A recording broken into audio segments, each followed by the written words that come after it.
Assalamualaikum Assalamualaikum warahmatullahi warahmatullahi wabarakatuh. wabarakatuh. Halo teman-teman semua, kami dari kelompok 5 dengan saya Muhammad Taufik dengan NIM 2231017 dan rekan saya. Fani Aulia dengan NIM 2231025, kami akan mempresentasikan sebuah materi kepada para penonton dengan judul Hadis-hadis tentang jual beli.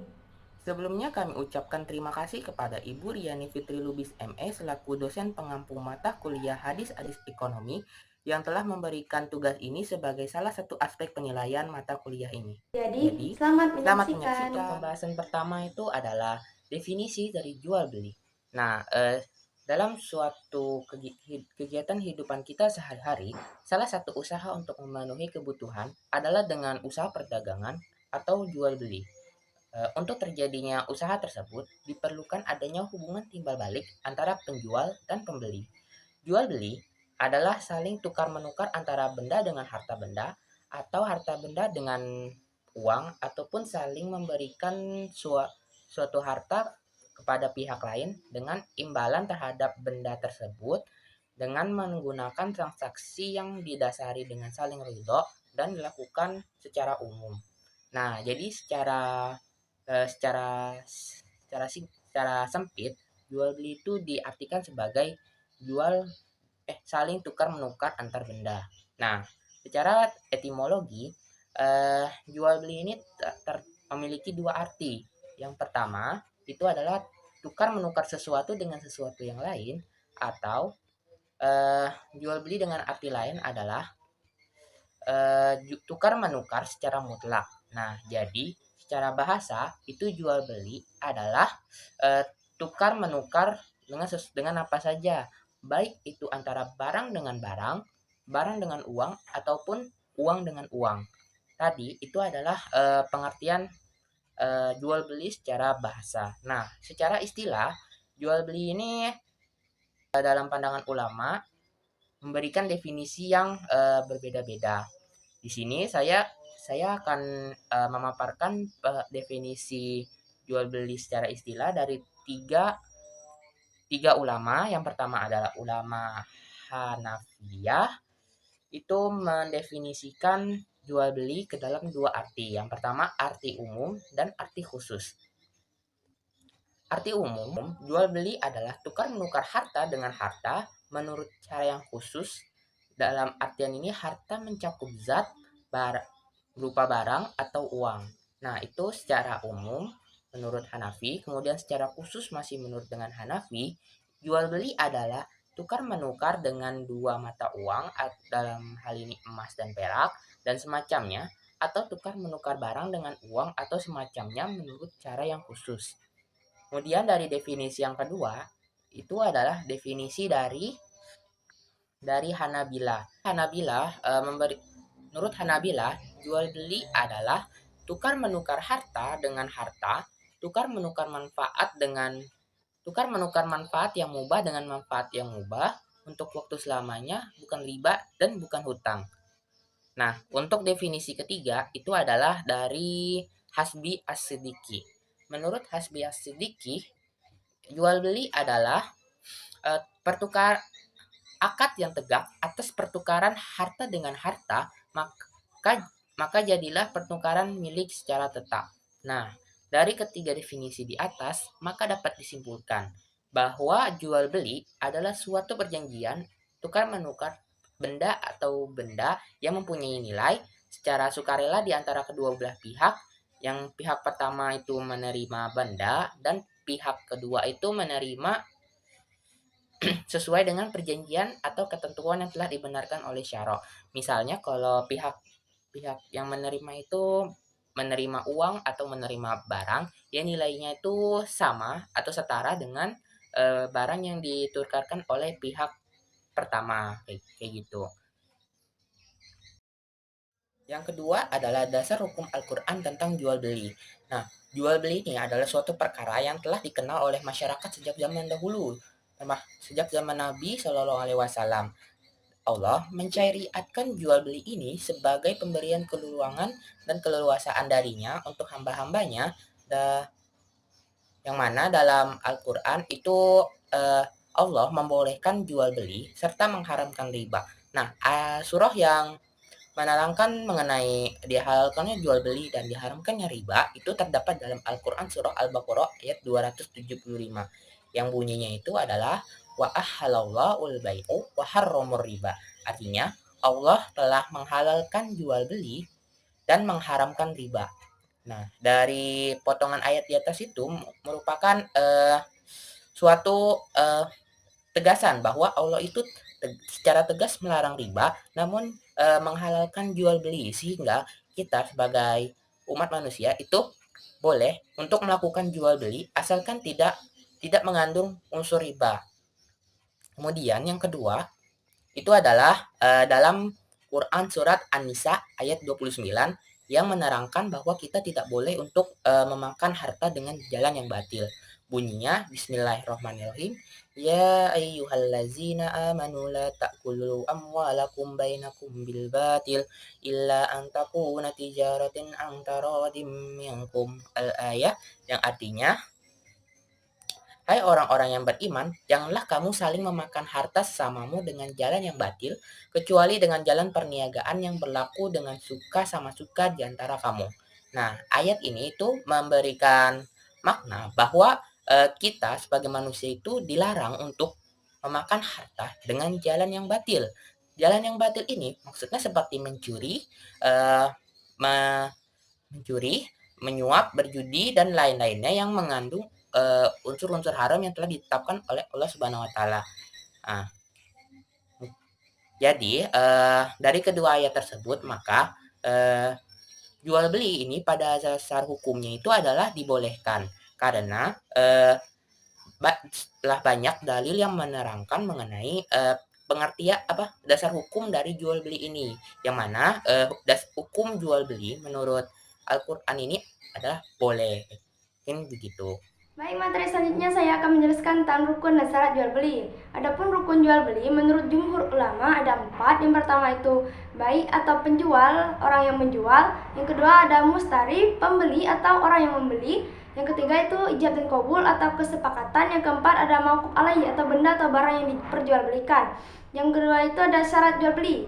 Syarat jual beli itu ada beberapa macam. Yang pertama itu syarat penjual dan pembeli, yang mana yang pertama pelaku hendaknya adalah mumayyiz atau memiliki kemampuan dalam mengatur hartanya. Yang kedua itu ada jual beli tersebut atas kehendaknya sendiri bukan karena keterpaksaan. Yang ketiga itu ada baligh atau orang dewasa. Yang keempat bukan pemborosan karena harta seseorang yang boros berada di tangan walinya. Selanjutnya ada syarat dalam akad. Dalam syarat ini hanya ada satu, yaitu harus sesuai antara ijab dan qabul. Namun demikian dalam ijab qabul terdapat 3 syarat. Yang pertama itu ada ahli akad, yang kedua qabul harus sesuai dengan ijab, dan yang ketiga ijab dan qabul harus bersatu.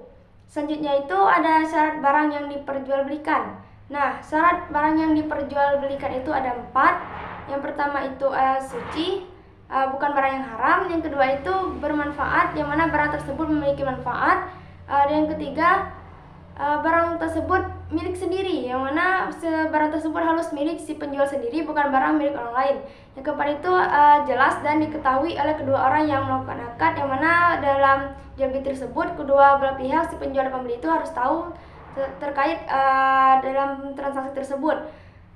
Yaitu macam-macam jual beli. Menurut Hanafiyah, jual beli ditinjau dari segi sifatnya itu terbagi menjadi 2. Yang pertama itu jual beli yang sahih adalah jual beli yang sahih apabila objeknya tidak ada hubungannya dengan hak orang lain, maka hukumnya nafis, artinya bisa dilangsungkan dengan melaksanakan hak dan kewajiban masing-masing pihak, yaitu penjual dan pembeli. Apabila objek jual belinya ada kaitannya dengan hak orang lain, maka hukumnya mauquf, yaitu ditangguhkan menunggu persetujuan pihak terkait, seperti jual beli yang disewakan atau digadaikan.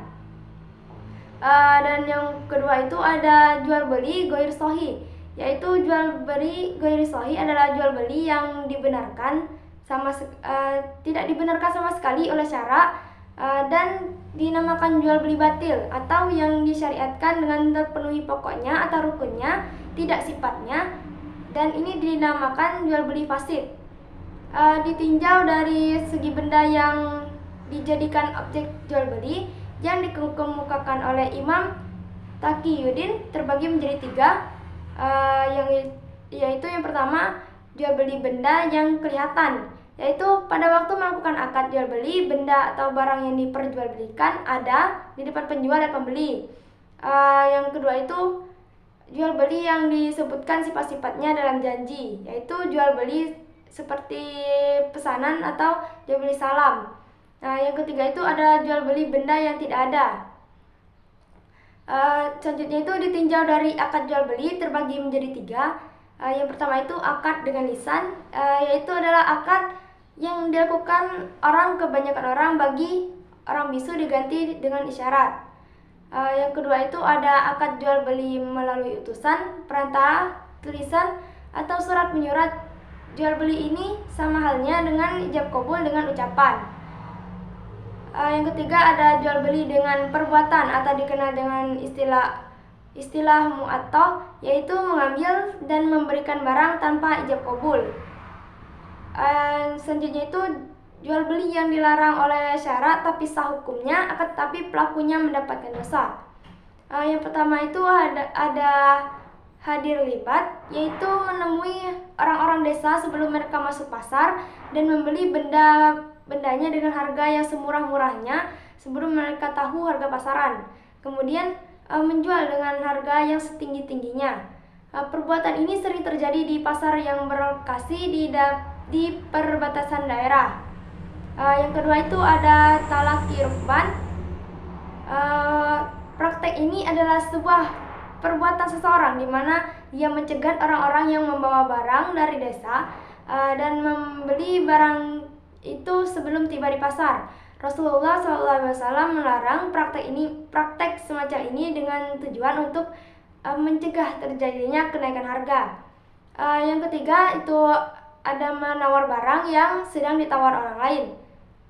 Seperti orang tersebut berkata, "Tolaklah harga tawaran itu, nanti aku yang membeli." Yang keempat ada jual beli najasi, yaitu seseorang menambahkan harga temannya dengan maksud memancing-mancing orang agar orang itu membeli barang kawannya.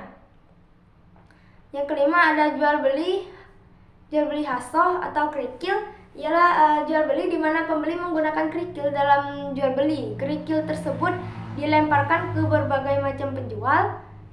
Barang yang mengenai suatu barang akan dibeli dan ketika itu terjadilah jual beli. Selanjutnya itu ada jual beli yang dilarang dan batal hukumnya. Yang pertama itu ada barang-barang yang dihukumi najis oleh agama, seperti anjing, bangkai binatang, dan khamar. Yang kedua ada jual beli madomin, ialah menjual sperma hewan di mana si penjual membawa hewan pejantan kepada hewan betina untuk dikawinkan. Anak dari hasil perkawinan itu menjadi milik si pembeli. Yang ketiga itu jual beli malaki, yaitu menjual hewan yang masih dalam kandungan. Yang keempat ada jual beli habalah, yaitu jual beli anak unta yang masih dalam kandungan. Yang kelima itu jual beli muhadarah, yaitu jual beli buah-buahan yang belum dipanen. Yang keenam itu ada jual beli mulamasah, yaitu jual beli yang dilakukan dengan sentuh-menyentuh barang yang dijual. Yang ketujuh adalah jual beli munabazah, yaitu jual beli dengan cara tempat lempar-melempar. Yang kedelapan itu ada jual beli bersyarat, yaitu jual beli di mana barang akan dijual apabila ada hal lain sebagai syarat. Seperti saya jual barang ini kepada kamu, jual sepatumu kepadaku. Yang kesembilan itu ada jual beli goror, yaitu jual beli yang samar sehingga ada kemungkinan penipuan seperti penjualan ikan yang masih di kolam. Baik, untuk pembahasan terakhir dari materi ini adalah hadis tentang jual beli. Nah, di sini kami akan membahas dua buah hadis yang berkaitan dengan jual beli. Untuk pembacaan hadis pertama itu akan dibacakan oleh saya sendiri. Yang pertama, hadis yang berbunyi An Abdillah ibnu Umar radhiyallahu anhuma an Rasulullah sallallahu alaihi wasallam annahu qol iza tabaya'ar rajulani fakulla wahidim minhuma bil khiyari ma lam yatafarraqa wa kana jami'an au yukhayyaru ahaduhumal akhar fatabaya'a ala zalika faqad wajabal bai'u wa in tafarraqa ba'da ayyatabaya'a wa lam yatruk wahidum minhumal bai'a faqad wajabal bai'u.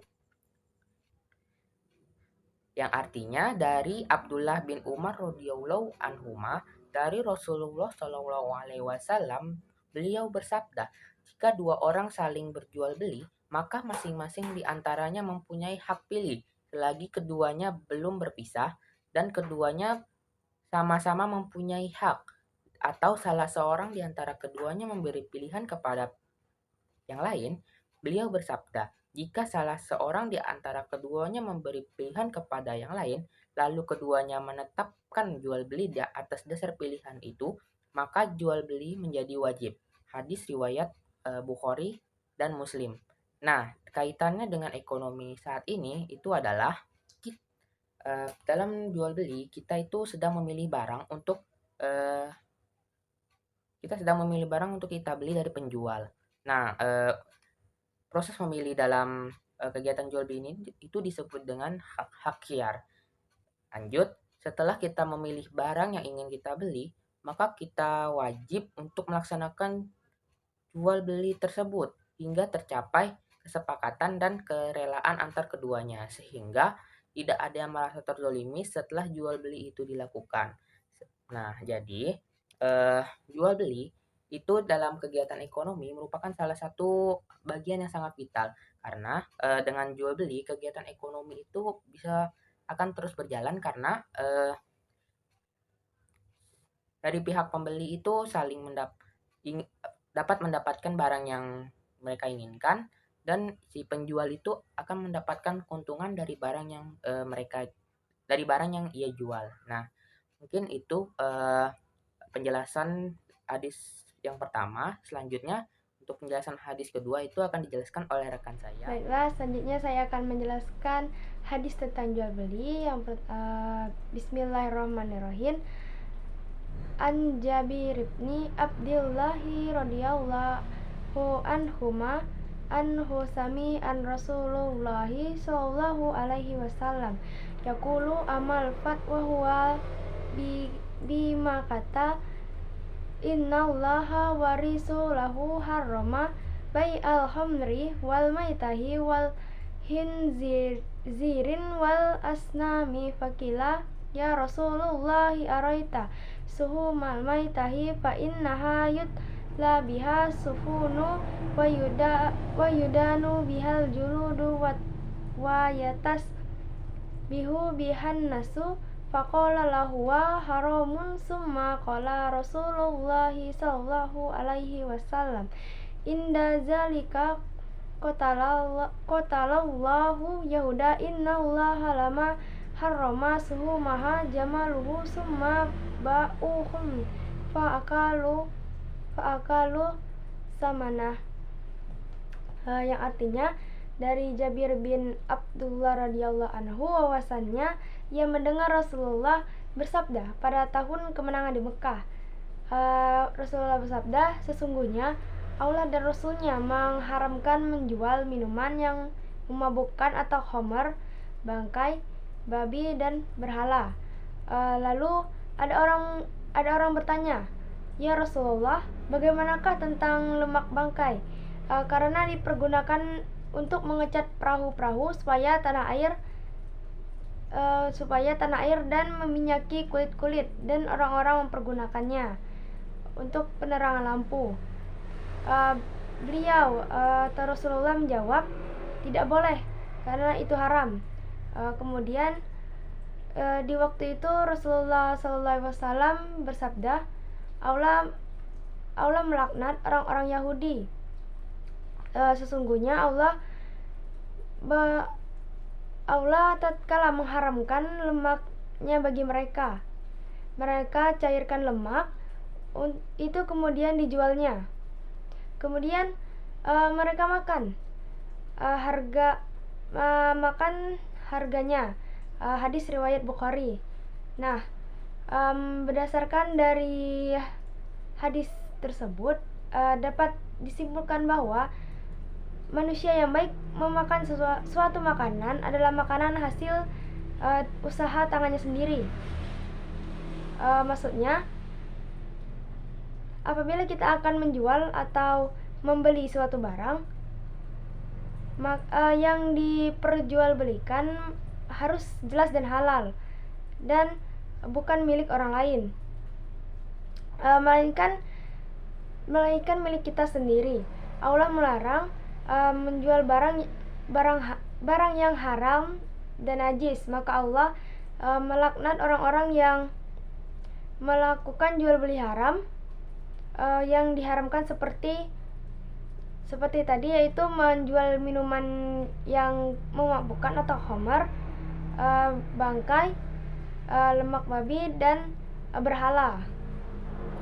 Baik, itulah penjelasan materi mengenai hadis-hadis tentang jual beli dari kelompok 5. Terima kasih kepada teman-teman semua yang telah menyempatkan untuk mendengarkan kami mempresentasikan tentang hadis-hadis jual beli. Semoga bermanfaat, dan jika ada yang ingin ditanyakan boleh nanti ditanyakan di dalam grup kelas. Sekian, terima kasih atas perhatiannya. Wassalamualaikum warahmatullahi wabarakatuh.